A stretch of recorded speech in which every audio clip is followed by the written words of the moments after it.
4,090억 달러라는 거예요, 재산이. 그게 우리나라 돈으로 얼마예요? 557조? 그렇게 좀 되겠죠. 별로 이렇게 얼마인지도 모르고 감이 안 감이 오죠. 안 와요. 예. 아니 지금 우리가 뭐 미국을 천조국이라고 하는데 혼자 이 사람 하나가 557조를 한때 가지고 있었다는 거잖아요. 요즘에 네. 그 제2의 탕후루라고 하는 네. 네. SNS에서 엄청난 열풍을 일으키고 있는 아이템 탕후루 제2의 탕후루? 먹는 거. 먹는 건가 보죠. 네. 뭐지? 오픈. 초콜릿. 두바이. 두바이 초콜릿. 알고 계시는구나. 요즘 그 열풍이잖아요. 네, 열풍, 요즘 뭐 열풍. 품절이라 그러고 맞아요. 중고 거래 사이트에서 웃돈까지 얹어가지고 거래되잖아요. 네. 그래서 제가 원조 두바이 초콜릿을 진짜로요? 두바이에서 진짜로? 사왔어요. 두바이에서? 네, 짠. 와, 오, 대박. 색깔이. 우와, 두바이다, 두바이. 두바이 몰에서 정말로 사왔어요. 오, 아니.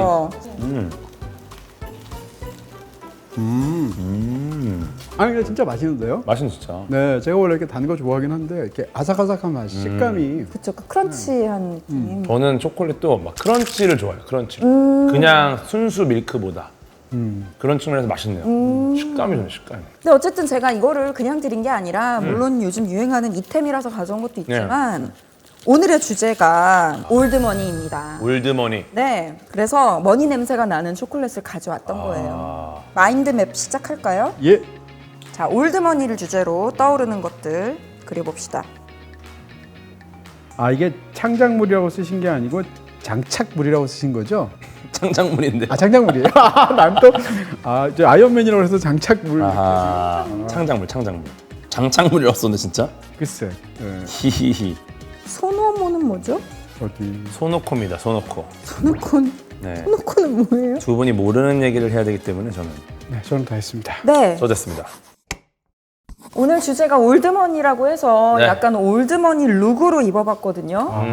시계도 찾잖아요. 원래 시계도 안 찾는데 오. 올드머니 룩으로 갖추려고 두 분도 그 배지가 약간 네네. 유명한 가문의 문장 같은데요. 그러니까요. 예, 뭐 일부러 그런 몇 개 안 되는 배지 중에서 그런 걸로 또 이렇게 했습니다. 디테일에 신경 쓰셨어. 그러니까 저는 지금 올드머니 이거 마인드맵 그릴 때 네. 패션하고 뷰티를 제일 먼저 썼잖아요. 아, 언젠가부터 그러네요. 올드머니 룩이 굉장히 뭐 패션 잡지에서나 뭐 블로그나 이런 데서 키워드로 많이 등장을 하더라고요. 원래 올드머니 룩이라는 게 있는 거죠. 그렇죠.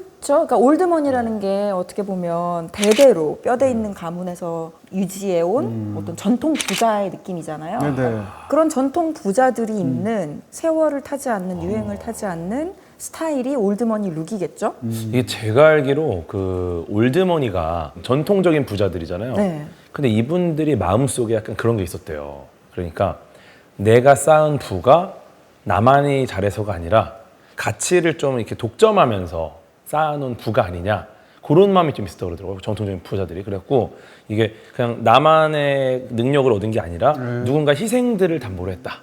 그것 때문에 내가 부자라는 게 드러나는 거를 조금 부끄러워하는 경향이 있었대요. 정말요? 네, 그래갖고 전통적인 부자들은 약간 요거를 숨기려고 그래서 일부러 막 이렇게 로고 같은 것도 좀 가리고 싶고, 좀 그래서 조금 단정하게 입으면서 조금 부티가 안 났으면 좋겠는 그 마음인데 부티가 나. 아, 그런 거에서 시작된 거예요? 그렇게 시작된 걸로 알고 있어요. 네. 근데 올드머니하고 뉴머니하고 차이를 생각을 해보면 가장 큰 차이는 시간이잖아요. 올드란 말 자체가 시간이 오래 경과했다는 뜻이고. 그렇죠, 그렇죠. 네. 그렇게 보면 오랜 세월이 지나서 가문별로 이렇게 딱 해서 전통적으로 이 사람이 부자라면 주변에서 다 알지 않을까요? 그렇죠, 그렇죠. 뭐 옷을 뭘 입든 간에 그러니까요. 터틀넥 스웨터만 입고 나와도 그 사람 부자인 거 세상이 다 알잖아요. 근데 신흥 부자들은 이제 막 돈을 벌었거든요. 과시를 해야 돼. 어필을 해야 돼. 티를 내지 않으면 남들이 몰라요. 그러니까 무슨 뭐 이렇게 로고들 막 달고 이러는 게 아닌가, 뭐 그런 생각은 한 적이 있습니다. 자, 근데 정말 올드머니를 주제로 지금 얘기를 시작했더니 네. 어디서부터 시작해야 될지 모를 정도로 정말 우리 이 경제사에서 큰 역할을 한 빼놓고는 이야기할 수 없는 몇 개의 가문들이 있는 것 같아요. 네. 그렇죠. 뭐 제일 유명한 건 서양에서 메디치 가문 네. 아닌가요? 뭐 굉장히 이제 오래 당연히 한 가문이니까 지속이 네. 되는데 최전성기를 보통 14세기라고 말을 하거든요. 근데 그 시기가 우리가 말하는 르네상스 시기란 말이에요. 네네. 옛날에는 이탈리아가 통일왕국이 아니었잖아요. 네네. 작은 이렇게 도시국가들이 있는데 이미 13세기, 14세기가 되면 이 프렌체 공화국이 무역에서 완전히 굉장히 강성한 그런 나라였단 말이에요. 네. 부유한 나라였단 말이에요. 근데 메디치 가문이 있기 전에 이미 소위 말하는 이제 약간 진짜 올드머니가 있었죠. 네 있었어요. 그 당시에는 메디치도 뉴먼이었으니까. 그렇죠. 메디치는 원래 귀족 가문이 아니라는 게 특징이거든요. 약간 정통파가 아니군요. 네, 서민들이에요. 아. 서민이었는데 돈을 굉장히 많이 벌어서 어떻게 보면 중세 말기 근대 초기에 그렇게 가문이 이제 강성해진 케이스고요. 메디치 가문이 사실 이제 조반니 메디치가 이제 이 가문을 일으킨 사람인데 서민 출신이었고요. 근데 조반니 메디치가 어떻게 부를 당시에 누리게 됐냐면 이 메디치 가문이 이제 그 정치 권력들하고 혹은 교회 권력하고 밀착돼서 이제 쉽게 얘기하면 그런 음모론자들이기도 하고 굉장히 혼맥을 통해서 자기 힘들을 만들기도 하고 이런 식이거든요. 그런 상황에서 그 당시에 배경을 약간 알아야 되는데 당대에는 이 교황 권력이 굉장히 약화된 시기였어요. 심지어는 한 시기에 교권이 분립이 돼서 대립교황이 있었잖아요. 맞아요. 그래서 교황이 막 아비뇽에도 있고 그래가지고 심지어는 3명이 동시에 교황이 있기도 했거든요. 이런 상황에서 로마에 있는 교황의 권력이 약한데 이 로마 교황의 편을 들어주기도 하고 로마 교황에 관련된 어떤 일들을 하기 시작하면서 이 메디치 가문 특히 이제 그 창업자인 조반니가 강성해지기 시작하거든요. 네. 근데 이게 그 당시에는 고리대금업을 교회가 금지했단 말이에요. 그렇죠. 근데 메디치 가문이 그것을 약간 어음장사하는 걸로 위장해서 하는데 이 교황하고 권력이 밀착되어 있으니까 눈 감아주는 거죠. 그리고 그 다음에는 이제 나중에 이제 이 가톨릭이 약간 타락해서 그 이후에는 심지어는 이제 종교개혁으로까지 넘어가게 되잖아요. 렌제보까지 밟고. 네, 그 직전의 상황에서 교무금이라는 걸 가톨릭에서 헌금을 걷는데 이 교무금이 가톨릭 신자라면 누구나 다 반드시 내야 되는 헌금이에요. 근데 이것을 징수하는 문제가 있잖아요. 그 다음에 뭐 그것을 운반한다던가 모은다던가 이런 문제가 있는데 이걸 전담해서 했던 게 메디치 가문입니다. 그런 권력을 통해서 이제 강성해지기 시작하는데 메디치 가문은 나중이 되면 교황이 3명이 나오고요. 이 가문에서. 프랑스 왕비가 2명이 나오고요. 그 와. 정도로 엄청난 가문이 되죠. 맞아. 야, 메디치 가문 하면은 저는 사실 제일 기억나는 건 갈릴레오 갈릴레이 이야기입니다. 네. 사실 사실 그분이 이제 뭐 항해할 때 쓰는 망원경을 개조해가지고 성능을 한 8배 이상 높여가지고 처음으로 달을 보신 분이잖아요. 네. 사실은 갈릴레오 갈릴레이가 사바사바를 정말 잘한 분이에요. 네. 그러니까 그냥 우리가 봤을 때는 야 위대한 과학자 막 재판받고 딱 나와서 그래도 지구는 돈다. 심지 있는. 근데 이게 아니에요. 네. 요 말을 했는지 사실 확실치 않고 그렇다는 얘기예요. 아마 했어도 약간 혼잣말처럼. 이랬을 거예요. 아무도 안 들리게. 아무도 안 들리게. 그치, 그 말을 누가 그냥 들었냐고. 막 지구는 돈다 이건 아닌 거죠. 근데 이분이 이제 너무너무 좋아했던 가문이 바로 메디치가. 네. 정말 그 이분의 요 실력이 정말 지금 봐도 감탄이 나올 정도로. 지문이 없군요. 네, 정말 지문이 거의 없어서 물건을 못 찢는다는 얘기가 있어요. 나 이런 거 왜 이렇게 웃기지? 이분이 그 메디치의 별이라고 해가지고 실제 별은 아니지만 그 목성의 4대 위성이 있어요. 네. 이오, 유로파, 가니메데, 칼리스토. 얘네를 이제 관측을 했는데 목성 주위에 빛나는 별 4개가 있는 거예요. 별은 아니지만 위성이죠. 근데 이거를 메디치 가에 그대로 헌정합니다. 있지도 않은 걸 선물로 준 거네. 그렇죠. 그러니까 원래 있었지만 자기 게 아니잖아요. 근데 딱 이런 거예요. 내가 하늘을 봤는데 네. 목성 근처에 너무너무 아름다운 별을 봤다. 네. 이 별은 마치 이 메디치 가문 같았다. 그래서 메디치 가에 이 별을 헌정합니다. 네. 되게 약간 이런 거잖아요. 하늘에 있는 별을 따다가 줄게 약간 이런 느낌이잖아요. 그런 느낌이죠. 심지어 그거를 얼마나 감동적이에요. 사랑하는 연인이 아니라 가문에. 굉장한 올드머니한테 바친 거야. 네. 왜냐? 연구비를 확보합니다. 그죠. 그리고 결국은 우리나라 뿐만 아니라 이제 전 세계 과학기술이 발전하려면 돈이 있어야 돼요. 근데 그 돈을 얻는 방식 중에 여러 가지가 있겠지만 그 올드머니가 큰 기여를 하는 연구들이 굉장히 많아요. 사실은 메디치 가문의 이제 갈릴레오 얘기 나온 걸 종합해 보면 메디치는 그냥 돈을 많이 번 것도 물론 의미가 있지만 문화 예술에 바로 엄청난 그렇죠. 투자를 했잖아요. 네. 그걸 과학기술에 또 투자를 하고 그렇게 쓰는 돈에 대해서 거부감이 없었다. 사실 우리는 과학기술에 드는 돈에 대해서 약간 거부감 있는 분들도 계시거든요.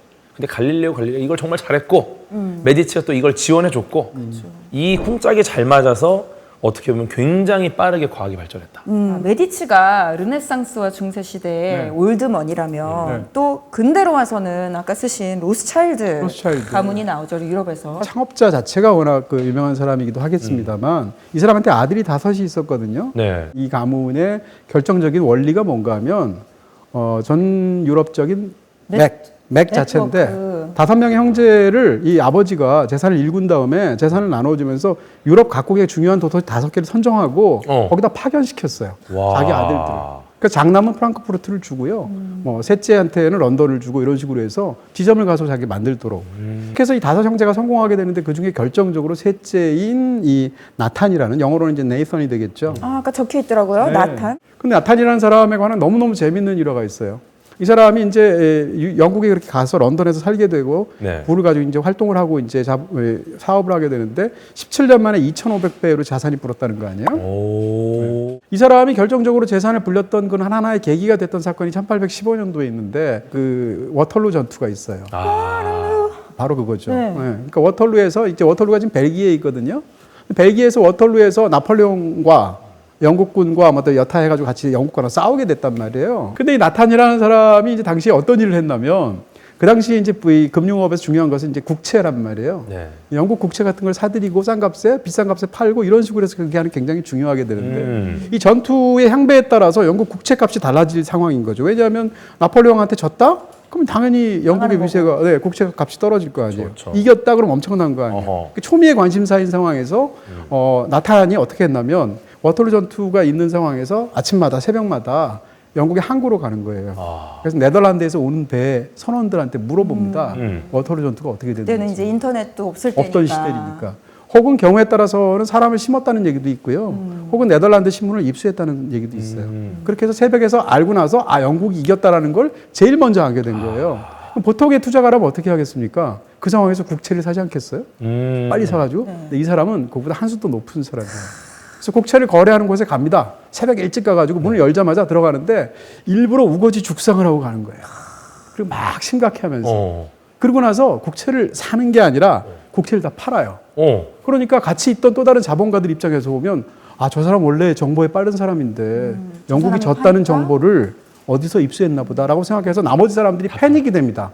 그런 상황에서 나머지 투자자들이 패닉이 돼서 국채를 다 팔게 되니까 어떻게 됩니까? 완전히 국채값이 폭락하죠. 이걸 다 사는군요. 그렇습니다. 자기가 가서 하면 안 되니까 대리인을 시켜서 몰래 가서 저녁에 다 수거하게 해요. 그래서 어마어마하게 싼 값으로 채권을 사게 하고 대박이다. 하루가 지나서 이틀이 지나서 그 소식이 알려지고 나서는 어떻게 되겠어요? 이미 끝났죠. 국채값이 완전히 폭등하게 돼서 엄청난 부를 누렸다는 거예요. 이건 뭐 이 사람이 얼마나 머리가 좋은지를 보여줄 수도 있고 그때니까 가능한 얘기네요, 진짜. 어떻게 생각하면 남을 속인 거잖아요. 불법은 아니지만 남을 굉장히 교활하게 속인 거잖아요. 그 또 한 가지는 정보가 중요하다는 이야기인데 정보력. 이 로스차일드 가문의 형제들끼리는 전서구까지 날렸다는 거 아니에요? 전서구라는 거 이제 비둘기. 그런 까지 날렸다는 얘기고요.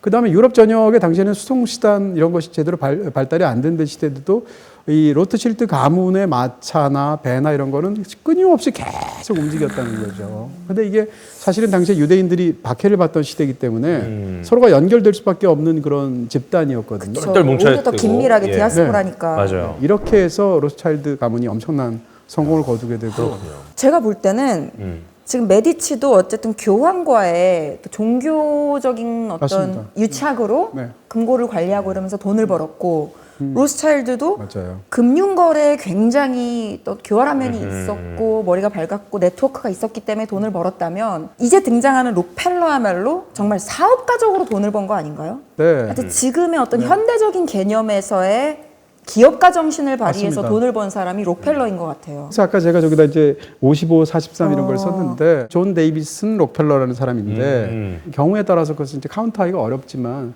인류 역사상 가장 많이 돈을 번 사람이라고 말하기도 해요. 말하기 나름이고 또 이제 그것을 어떻게 따지냐에 따라 다른데 인플레이션 같은 것을 적용했을 때 최고제 이 사람이 돈 가장 많이 벌었을 때가 43살 때거든요. 43살 때요? 네, 43살 때 이 사람이 그때가 제일 돈이 많았을 때예요. 네. 근데 이 사람이 가장 많이 나중에 돈을 벌었던 시기를 이제 역산을 해서 하게 되면 인플레이션을 하면은 4,090억 달러라는 거예요, 재산이. 그게 우리나라 돈으로 얼마예요? 557조? 그렇게 좀 되겠죠. 별로 이렇게 얼마인지도 감이 안 감이 오죠. 안 와요. 예. 아니 지금 우리가 뭐 미국을 천조국이라고 하는데 혼자 이 사람 하나가 557조를 한때 가지고 있었다는 거잖아요. 그러니까요. 네. 근데 이 사람이 돈을 어떻게 벌었나? 이 사람이 별명이 석유왕이란 말이에요. 네네. 근데 우리가 이제 석유는 지금은 어마어마한 그런 그 지하 자원이지만 1860년대 전까지는 석유를 개발하지 못했단 말이에요.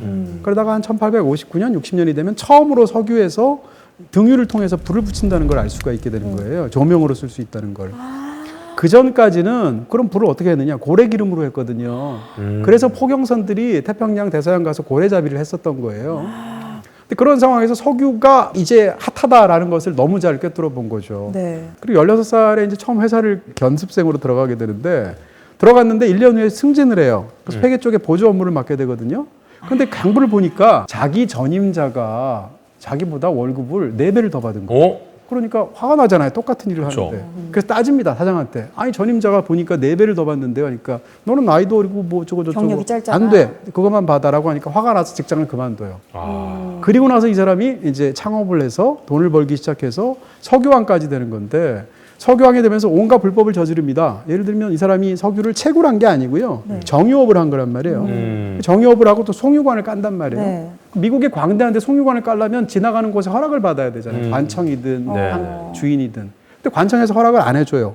어떻게 하느냐? 뇌물을 먹입니다. 아. 그래서 뇌물을 차등해서 중요한 자리에 있는 사람한테는 뇌물을 세게 먹이고 작게 주고 해서 송유관에 움직일 수 있는 권한을 따죠.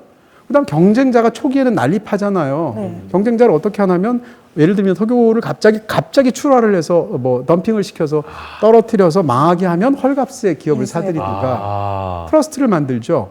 그렇게 트러스트를 만드는데 그게 이제 스탠다드 오일이라고 하는데 이 트러스트를 만들었던 이 사람의 그 석유 회사가 지금까지 있는 셈이에요. 그게 뭔가 하면 엑슨모빌이에요. 엑슨모빌. 쉐브론이라는 회사도 이 스탠다드 오일에 뿌리를 두고 있고 원래는 스탠더드 오일은 이제 독과점 방지 그렇습니다. 법이 생기면서 그 법을 만든 사람이 이 사람이 만든 게 아니라 이 사람 때문에 생긴 만들어진 거잖아요. 거죠. 너무 독점을 하게 되니까 일종의 그런 이제 초기 상황에서 법원에서 해체를 명령을 해요. 근데 그냥 법정 싸움을 끌고 갑니다. 계속 30년을 끌고 가요. 계속 패소하는데 계속 30년을 끌어요. 그러면서 30년 동안에 어마어마한 부를 누리게 되고 그러다가 나중에 30년이 돼서 법에서 회사를 쪼개라라고 해서 하나가 엑슨이 되고 하나가 모빌이 되고 나중에 다시 합쳐서 엑슨모빌이 되거든요.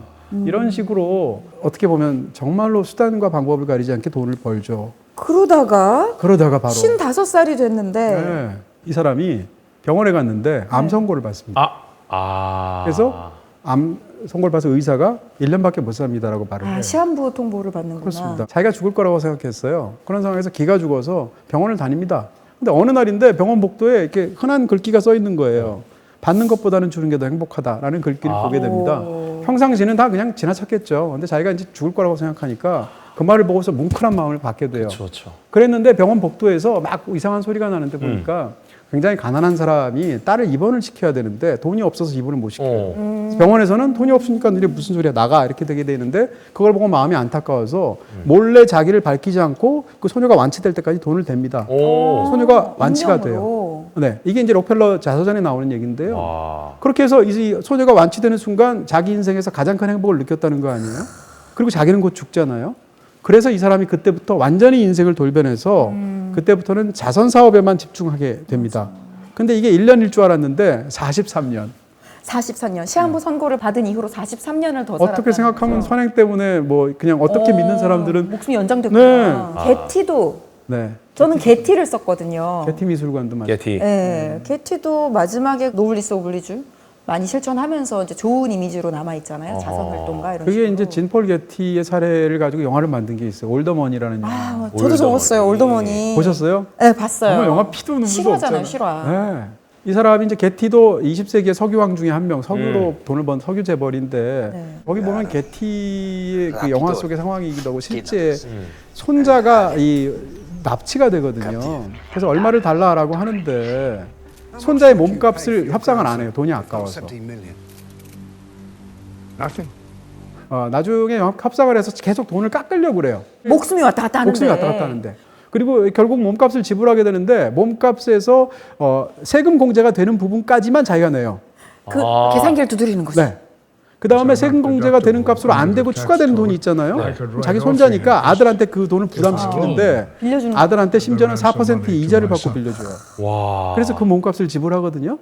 이런 정도의 사람이에요. 이 사람이 이제 나중에 알려진 그 사실들에 보면 집에 공중전화를 달았다는 거 아니에요? 왜냐하면 다른 사람들이 집에 와서 집 전화 쓰는 게 싫어요. 돈 쓰니까. 그래서 자기 돈을 넣고 전화를 걸도록 자기 집안에 공중전화를 설치해요. 이런 미터기 같은 걸 단 거죠. 일종의. 그래서 남의 집에 올라가서 그 집 전화 쓰는데 동전 넣고 전화를 해야 되는 거예요. 야. 이런 부자가 영화에 그런 유명한 대사가 있어요.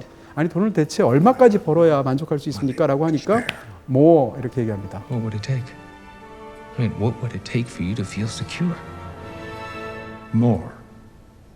이렇게 얘기하는 명대사가 영화에 나오는데 아니면 more. 이름이 좋네요. 저는 거기에 그래도 약간은 수긍이 되는 부분은 뭐냐면 내가 손자가 14명인가가 있다라는 말을 해요. 매번 내가 손자가 납치됐다고 할 때마다 매번 그 돈을 줘야 되냐. 그 마음도 있었겠죠. 네, 근데 그거는 어떻게 보면 약간 테러범과는 협상을 하지 맞아요. 않는다라는 원칙인 거잖아요. 한 명한테 돈을 주면 나머지 맞아요, 손자가 더 맞아요. 위험해질 수 더 있잖아요. 또 몸값을 더 올릴 거 아니에요. 모두가 이제 그 손자만 납치하면 된다가 돼버리니까 그러니까. 여러 가지 또 전략을 쓸 수도 있을 것 같아요. 저는 아까 올더머니 말씀하셔가지고 비슷하게 또 쓴 게 있어요. 네. 어떻게 보면은 요즘의 뉴머니 우리가 다 아는 세계적인 명품 브랜드 구찌가의 그 창업 가문의 몰락의 이야기를 하우스 오브 다룬 구찌? 하우스 오브 아, 구찌도 너무 재밌죠. 같은 리들리 스콧 그러네요. 감독이잖아요. 네. 그리고 정말 그 더티머니를 다루고 있잖아요. 그러니까 제가 알기로 그 올더머니도 원작 책 그 소설의 제목은 Painfully Rich. Painfully 그러니까 고통스러울 정도로 네. 부자인. 그러니까 돈이 그냥 어느 정도 만족할 수준으로 좋은 게 아니라 그걸 지나쳐서 과유불급으로 너무 많아서 사실 집안에서 이렇게 막 사람을 죽이기도 하고 그렇군요. 누군가가 납치가 되기도 하고 막 이런 일들이 생기는 거잖아요. 네. 그러니까 돈이 악재로 작용하게 되는 두 가문의 이야기를 다룬 것 그렇군요. 같아요. 그러니까 공통적으로. 그리고 뭐 돈이 많아지면은 불행해진다. 혹은 뭐 그런 것도 있어요. 예전에 그 연구를 했는데 과연 우리는 언제 행복한가? 아, 연봉이 쭉 올라가요. 그러다가 연봉이 한 7천, 8천 가잖아요. 그러면은 행복이 이렇게 쭉 올라가다가 그때부터는 이제 더 이상 오르지 않아요. 그렇죠. 그래갖고 그러면은 돈을 이거 이상 예를 들어 8천, 9천, 1억 가도 행복은 비슷하게 유지가 되는 거예요. 맞아요. 어느 있고- 순간부터 비례하지 않는 네. 시간이 오죠. 그러니까 행복이 점점 올라가다가 멈춥니다. 그래서 그러면은 사실은 어느 정도 이상의 부가 있으면 그 뒤로는 다 행복하구나. 근데 이제 요 결과가 있었는데 그 다음에 다시 연구를 했어요. 아, 왜 멈췄냐 봤더니 네. 돈이 모자랐던 거예요. 이게 무슨 말이냐면 한 8천까지 행복해. 네. 그 다음에 행복이 올라가려면은 9천, 1억으로는 안 되고요. 네. 한 2억, 3억까지 가야 돼요. 아, 그럼 다시 올라갑니다. 네. 근데 이것도 3억부터는 뭐 한 4억, 5억이 아니라 10억까지 가야 올라가. 그러니까 행복하기 위해서 필요한 돈의 양이 엄청나게 늘어나는 거예요. 한 요 정도가 필요했다가 이 이상의 행복을 얻으려면은 같은 비율이 아니라 정말 그 급격하게 부가 올라가야 되는 거예요. 네. 네. 생각하면 역시 행복은 돈에 비례하는구나. 대신에 정비례가 아니다. 돈이란 건 제 생각엔 당연한 얘기지만 필요 조건이지 충분 조건이 아니고 이거 맞죠? 돈이 없으면 불행한 건 맞는 것 같아요. 최소한의 돈이 없으면 굉장히 불행해질 확률이 높은데 그게 돈이 있다고 행복하지는 않은 것 같고요. 불행을 막을 어떤 최소한의 방책은 되는 것 같거든요. 그러니까 돈이 없어서 불행하다. 뭐 그럴 수 있습니다. 근데 이제 돈이 많아도 행복하다 아닐 수 있다. 그렇죠. 예, 그럼요. 그렇게 봐야 될 것 같아요. 저는 사실 올드머니 하면은 어. 딱 떠오르는 게 뭐 메디치나 이런 건 너무 먼 얘기고 그쵸. 뉴욕이거든요. 네. 언제부턴가 가장 그 부자들이 사는 곳이 뉴욕. 맨하탄 그렇죠. 그 중에서도 이 센트럴파크 동쪽의 어퍼 이스트 사이드잖아요. 가장 부촌이라고 하는. 근데 요즘에 넷플릭스에 맨하탄 소유하기라는 리얼리티 시리즈가 새로 올라왔어요. 리얼리티예요. 네, 8부작. 와우. 전 다 봤죠. 어떤 그런 거 내용인데요? 너무 좋아하거든요. 그 부동산 중개인들이 예. 서로 이제 경쟁적으로 더 비싼 매물을 거래를 성사시키려고 고군분투하는 리얼리티예요. 와. 그래서 그 시리즈의 이제 배경이 되는 회사가 썰헨트라는 부동산 중개사인데 네. 실제로 뉴욕에서 유기를 하는 네. 부동산 사무소고 거기 이제 사장이 이름이 라이언 썰헨트예요. 거기 소속된 중개인이 뭐 한 몇십 명이 되겠죠. 얘네들이 고급 주택, 그 초호화 매물들을 거래하는 이야기인데 사실 넷플릭스에 이런 류의 시리즈가 많아요. 어허. 셀링 선셋. 셀링 선셋은 이제 LA가 배경이고 셀링 디 OC도 있어요. 오렌지 카운티. 중점적으로 하는 거고. 파는 얘기가 많네요. 지금. 네, 뭐 바잉 런던이라고 또 런던의 부동산 오. 시장 이야기도 있고 그 집에서는 선셋이 잘 보여요. 그래서. 뷰가 돈인 거잖아요. 그러니까 우리는 뭐 그쵸. 비싼 집이다 하면 약간 학군을 떠올리기도 하고 편의 시설이라든가 뭐 평수 이런 걸 얘기하지만 좋은 집은 뷰인 거예요. 그래서 이제 셀링 선셋을 파는 거다 이런 이야기죠. 근데 이 맨하튼 소유하기에서는 첫 화부터 어떤 매물이 나오냐면 센트럴파크 바로 아래 센트럴파크 타워라는 건물이 있어요. 근데 그 타워의 꼭대기 129층부터 131층까지 3층짜리 펜트하우스가 매물이 나왔는데 지금 현재 전 세계에서 가장 높은 주거용 공간이에요. 와. 2억 5천만 달러, 2억 5천만 3,500억 원이에요. 와. 그 집이. 네. 그래서 그 집을 이제 팔려고 이 서헨트가 노력하는 모습이 나오는데 관심을 보이는 클라이언트가 있어서 그 클라이언트랑 영상 통화를 하면서 중개인이 집 설명을 해요. 근데 그 클라이언트가 아시아 사람이라고 하는데 당연히 중국인이겠지 했는데 한국 사람이에요. 아는 사람이요? 너무 궁금하잖아 누군지. 네. 그래서 멈춰놓고 네이버에 쳤죠. 네. 전 세계 그 펜트하우스를 살 수 있는 사람이 3,000명이 안 된다고 나오던데요. 그러겠죠, 내용상. 3,000 그런데 네. 지금부터 스포일러인데 관심을 보이고 실제로 안 사는구나. 매수 의향서를 넣질 않아요. 아. 저는 그 라이언 서헨트라는 그 창업자의 팬이 됐어요. 제 나이 정도예요. 오. 근데 이 사람이야말로 그냥 아는 사람이 너 그냥 할 거 없으면 부동산 뭐 공인중개사 자격증이나 따라 이래가지고 자격증을 따서 길거리 지나가는 사람들 아무나 붙잡고 렌트하거나 영업을 하는군요. 팔거나 사거나 할 일 있으세요? 이렇게 물어보다가 지금의 이 자리에 오른 거예요. 야. 그래서 저 유튜브로 구독도 하고요. 네. 이 사람 모닝 루틴 비디오 이런 것도 보고 어. 팬이 됐어요. 지금 뭐 현실 속의 올드머니 얘기를 많이 하시는데 저희가 또 컨텐츠 추천하는 프로그램 아니겠습니까? 네. 실제 인물이 아니라 컨텐츠 속 올드머니 한번 이야기를 나누면 어떨까요? 아 가상의 인물이에요? 예. 명탐정 코난의 소노코라는 분이 소노코. 창작물 카테고리에 있구나. 그럼요. 그 코난이 또 굉장히 많은 인류에 도움을 주지 않습니까? 그 역할을 하는데 아낌없이 지원을 합니다. 뭘 지원하나요? 그러니까 뭐 필요한 장비, 네. 뭐 필요한 물건, 예를 들어서 대세나라. 이런 거죠. 뭐 이분이 이제 스즈키라는 가문이에요. 그룹. 거기가 엄청난 부자 가문입니다. 우리가 아는 스즈키가 아니라 그냥 가공의 스즈키. 이 컨텐츠 안에서의. 네, 근데 엄청난 부자 가문인데 뭐 예를 들어서 이런 거죠.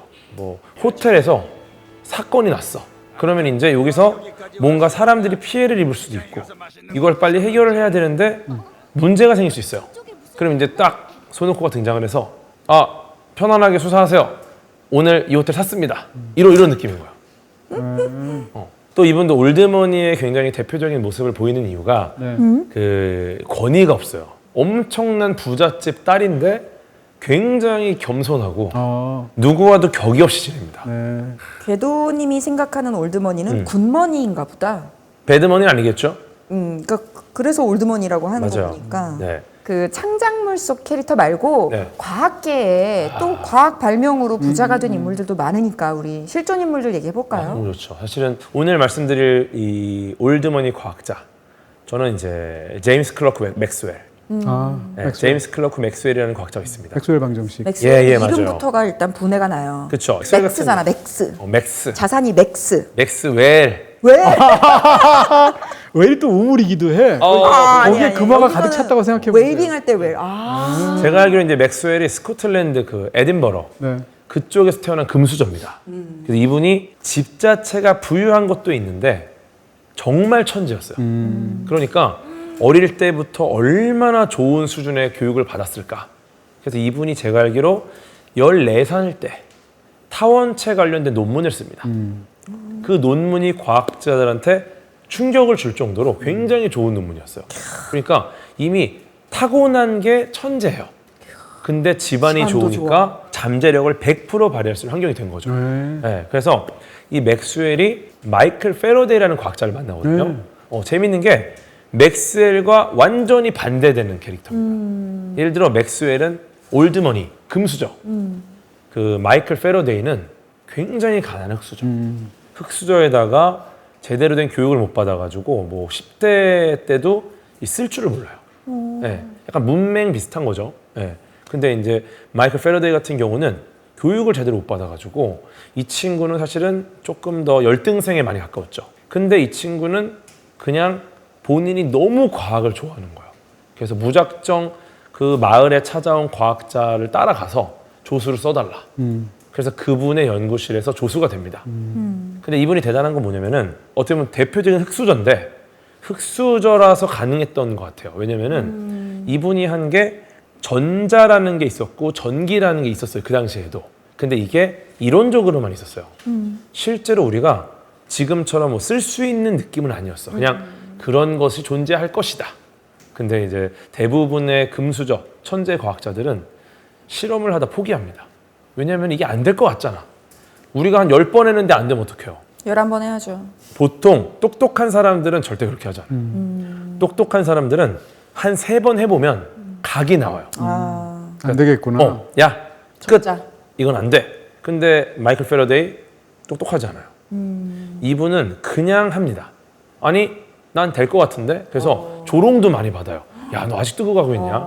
그렇게 10,000번 넘게 실험을 해서 10,000번. 네, 결국은 전자기적인 어떤 영향 관계성을 찾아내서 어떻게 자기력을 이용했을 때 전기가 만들어진지를 찾아냅니다. 그래서 지금 우리가 전기를 쓸 수 있는 거거든요. 네. 근데 문제는 이분이 교육을 못 받다 보니까 수학적인 백그라운드 아예 없어요. 실험을 해서 찾아냈으나 아무것도 몰라. 그때 만난 게 이제 맥스웰입니다. 나이 차이가 제가 알기로 한 40살 이상 차이 나요. 네.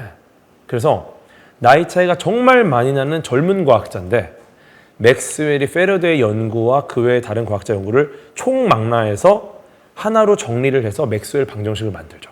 이분이 수학적인 모델을 전부 정리해요. 그래서 어떤 금수저와 흑수저의 엄청난 만남이었다. 콜라보네요. 네, 이렇게 보는데 제가 패러데이를 정말 좋아하는 이유가 이제 제가 과학 커뮤니케이터라고 활동하잖아요. 네. 과학 커뮤니케이터라는 용어를 처음 만든 사람이에요. 아, 그래요? 그 사람이요? 네. 대중 강연 많이 했으니까. 패러데이가 이제 전역을 돌면서 과학 이야기를 합니다. 그러면서 이제 본인을 과학 커뮤니케이터, 사이언스 커뮤니케이터라고 칭해요. 그러면 한국의 패러데이예요? 패러데이 뭐 발톱에 사는 미생물 정도? 아이, 무슨. 직업이 같잖아요. 아우, 하늘과 땅 차이죠. 과학은 정말 똑똑한 분들만 하는 전유물 같잖아요. 왜냐면 항상 그래왔으니까.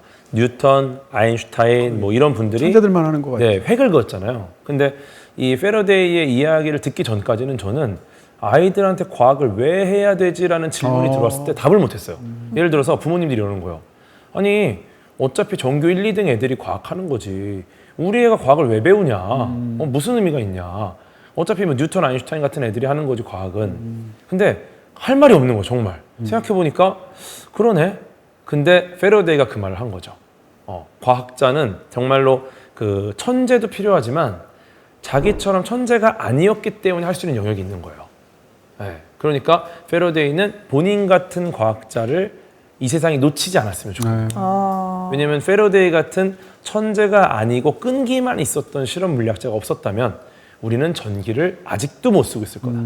그러니까 과학은 분야가 정말 많고 필요한 인재들이 너무나도 많이 분포가 되어 있어요. 거기를 다 채우려면은 우리가 뭐 단순히 뭐 똑똑하다 이게 아니라 그 분야를 좋아하는 사람들이 필요해요. 맞아요. 네. 근데 사실 세상의 모든 분야가 다 그래요. 맞아요. 천재만 할 수 있는 분야는 없는 것 같아요. 올드머니 과학자 얘기하려다가 흑수저 얘기를 많이 했는데 네. 대표적인 머니 얘기해 올드머니 주세요, 과학자 머니 있습니다. 얘기. 알프레드 노벨. 노벨 쓰셨더라고요. 아, 노벨. 잘 아시죠? 네. 네, 지금 뭐 보면은 대부분의 올드머니들이 전부 다 뭔가 드라마틱한 사건들 때문에 돈을 벌어요. 네. 이분도 마찬가지입니다. 아, 그쵸. 무기를 만들죠.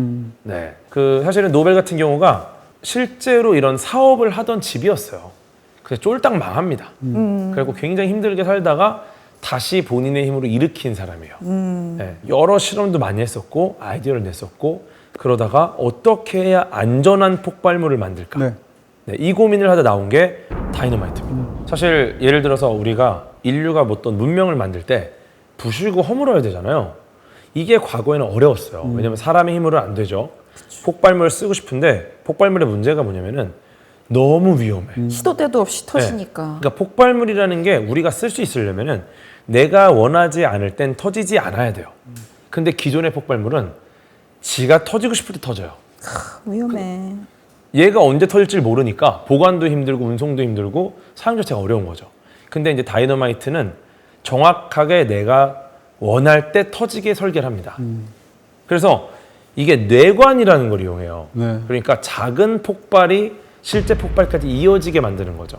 근데 이 작은 폭발은 내가 원할 때 통제가 가능하다.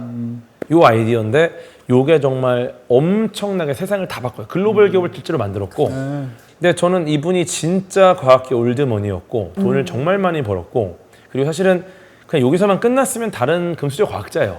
네, 근데 그 이분 같은 경우는 엄청난 일을 하죠. 네, 왜냐면은 뭐 돈 많이 번 과학자나 공학자 많아요. 네. 에디슨도 많이 벌었죠. 그러네요. 네, 사실은 정말 많은데 알프레드 노벨은 잘 썼군요. 네, 너무 잘 썼어요. 그것도 심지어 계기가 있었습니다. 왜냐면은 본인의 부고가 아니라 맞아요. 본인 형제의 부고가 신문에 맞아, 났는데 잘못된 부고가 오보가 네. 나가지고. 근데 그 신문 기사에 죽음의 상인이 드디어 죽었다. 그러면서 사람들이 다 환호하는 느낌의 기사인 거예요. 완전히 크리스마스 캐롤이네요. 맞아요. 그래갖고 이분이 내가 이렇게 살면 안 되겠다. 그래서 그때부터 이제 어떻게 해야 될지 고민을 하다가 결국은 이제 유언으로 내 남은 재산을 이렇게 재단을 만들어서 요걸 가지고 인류에게 공헌한 사람에게 주는 상을 만들자. 그게 이제 노벨상입니다. 국적과 상관없이. 네. 2,400억 정도의 규모의 돈을 남겼고 실제 이 돈에서 그 운용을 해요. 내부에서 그 재단이.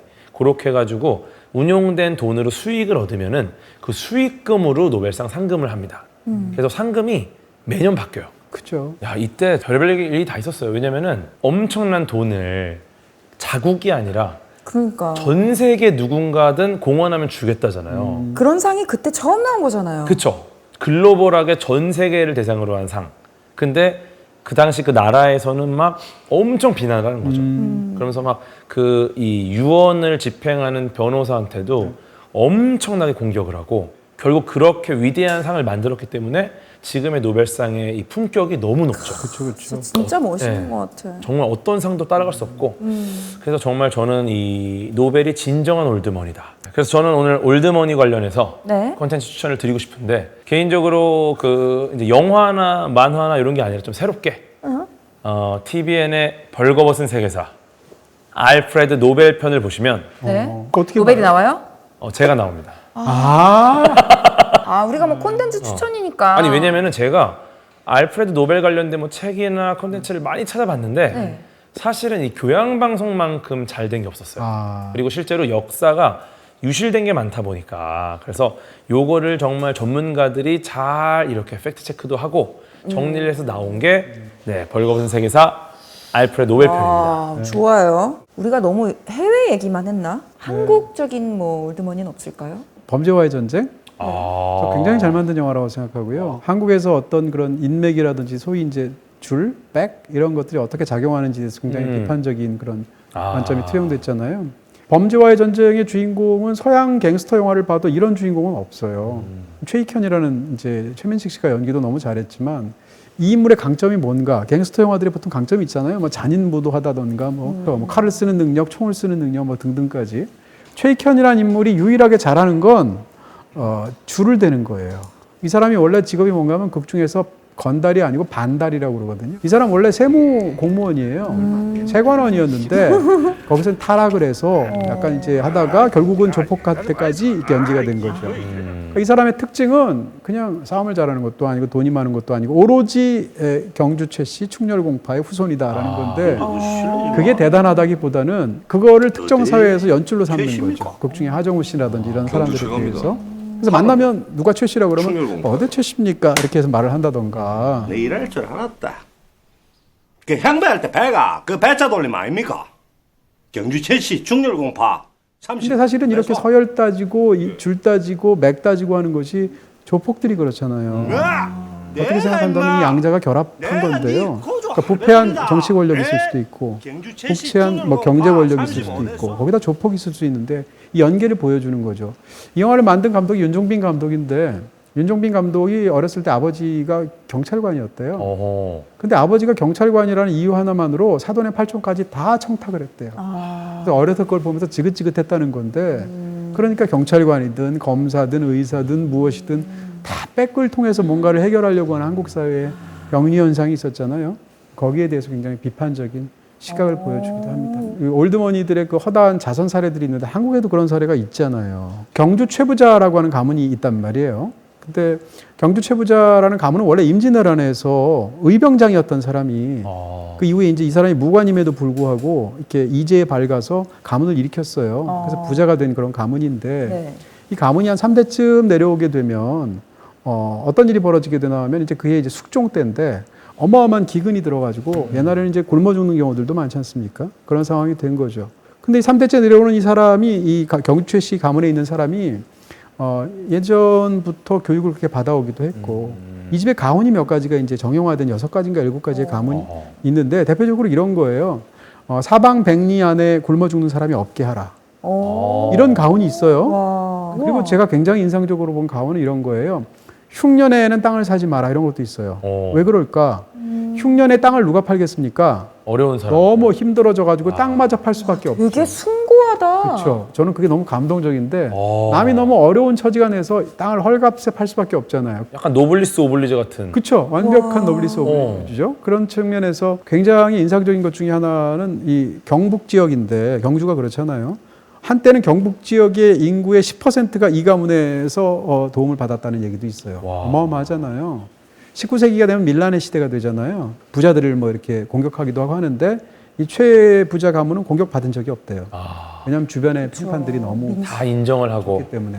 앞거는 일제시대인데 네. 백산상회라는 게 예. 있거든요. 아, 백산상회 네. 뭐예요? 백산상회가 그러니까 겉으로는 이제 회사이기도 하고 여러 가지 일들을 하고 가게이기도 하고 이렇게 상업을 하는 그런 회사인데 사실은 백산상회가 백산이라는 호를 가진 사람이죠. 안희재라는 독립운동가로 알고 있고요. 네. 안희재가 이제 독립운동사에서 엄청난 그런 역할을 하지 않습니까? 네. 근데 이게 겉으로는 백산상가를 했지만 사실은 상하이에 있는 그 임시정부를 포함해서 자금을 조달하는 회사였던 거예요. 비밀 그렇죠. 기지같이. 네. 근데 그 백산상회에다가 자금을 헌납하고 대구에서 독립운동을 후원한 게 경주 최부자 가문이거든요.